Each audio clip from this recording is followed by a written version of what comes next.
בסרטון הזה אני אראה לכם איך אתם יכולים לעשות יום מכירות מרוכז לעסק. ברגע שיש לכם קבוצת אנשי קשר, עם אנשי קשר בתוכה, אתם יכולים לשלוח הודעת SMS, למשל, רק היום מבצעים על כל החנות.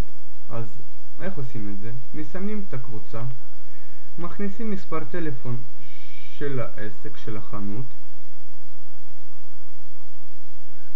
או אפילו שלכם,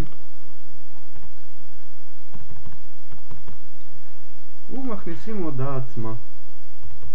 רק היום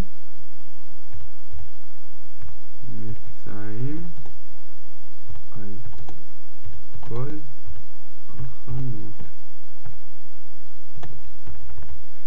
ולוחצים על הכפתור שליחת הודעת SMS. אתם קיבלתם הודעה שההודעה שלכם נשלחה. ככה תגדילו את המכירות ביום אחד.